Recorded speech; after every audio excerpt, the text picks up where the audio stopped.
Hello everyone, this is Maki. Today's topic is about a new type of mobile suit. Take a look at it. It looks a lot like the Zeong developed by the Principality of Zeong.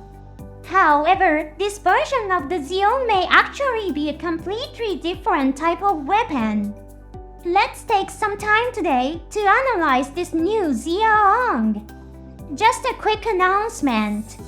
I'm currently looking for people who would like to support my channel. If you're interested, please consider becoming a member to get name tags and stamps. It's only 99 cents a month. Alright, let's dive into the news about the new Zeong. The Zeong is the mobile suit that appears as the final enemy in the story of First Gundam. So what kind of story will this new Zeong appear in?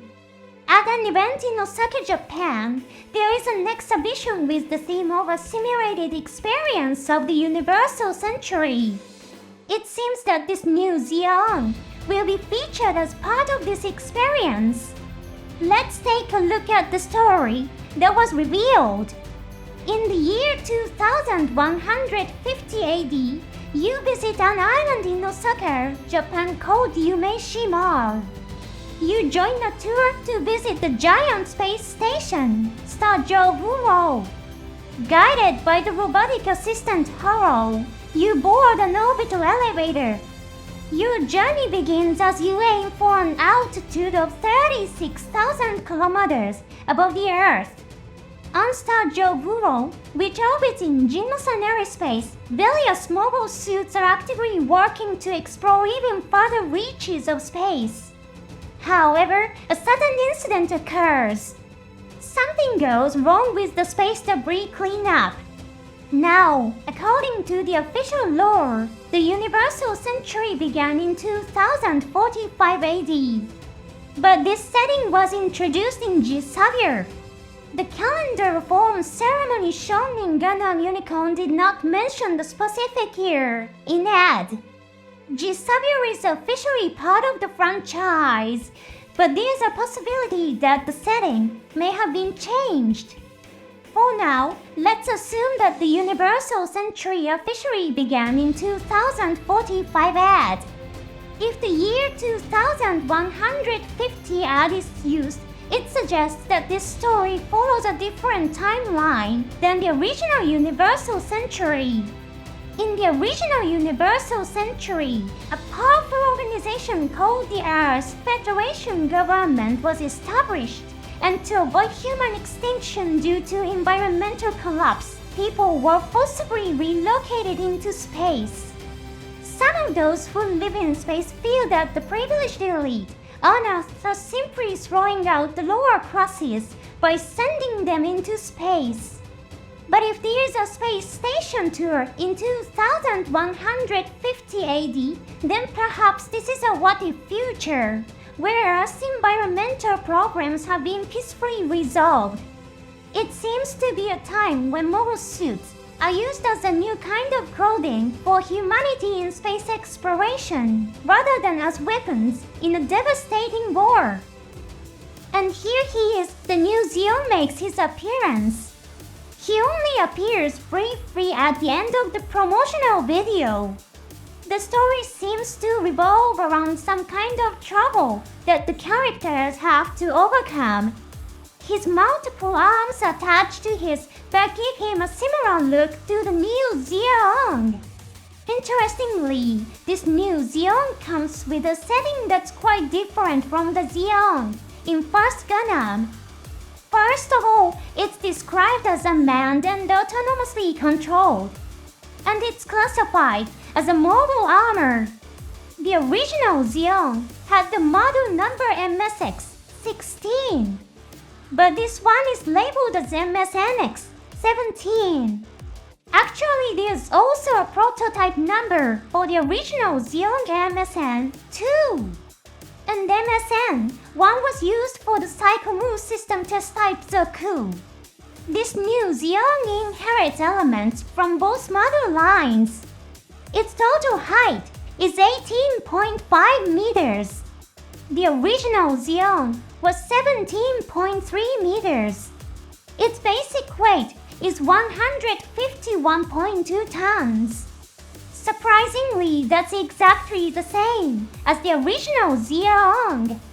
Its fully loaded weight is 195.2 tons.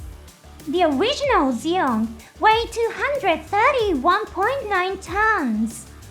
Fully equipped weight refers to the total weight with all equipment attached, separate from the mobile suit's base frame.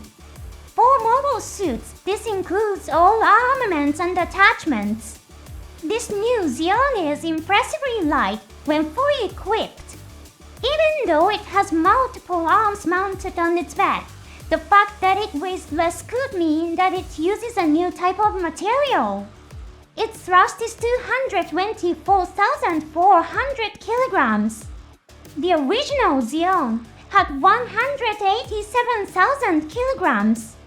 That's a massive increase in propulsion power. Its generator output is 9,588 kilowatts. The original Zeong had 9,400 kilowatts. While that's only a slight increase in generator power, the dramatically reduced weight could mean that its actual power is significantly increased. The plating material is listed as hyperamorphous laminated. The original Zeong used a material called ultra-high tensile steel. It's a very mysterious machine. Even though it carries the MSN designation, typically used for mobile suits, it's officially classified as mobile armor. Also notable is the fact that it's autonomously controlled. In a peaceful era, Minovsky particle-based radio interference wouldn't be necessary. So you'd think remote control would be enough. But the use of autonomous control makes it look like it's designed with Minovsky jamming in mind. What is the role of this weapon? What do you think this new Zeong really is? Of course, there's always the possibility that he was just created to add excitement to the video project and doesn't have a fully fleshed out backstory. Still, the level of detail in the setting is quite impressive. At this time, there has been no announcement of a gun for release for this Zeong. But if it ends up being well received in the story, there's a good chance it could be released as a model kit in the future.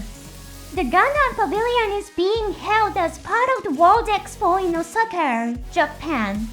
It will run from April 13 to October 13, 2025. A book explaining the world and content of the story will also be released. The price is about $25. Since I like to collect books, I'm thinking about getting this one myself. If you're planning to go to Japan, this expo could be a great addition to your sightseeing plans. It might also be fun to see the new Zeong in action. Thanks for watching all the way through. We'll see you in the next episode.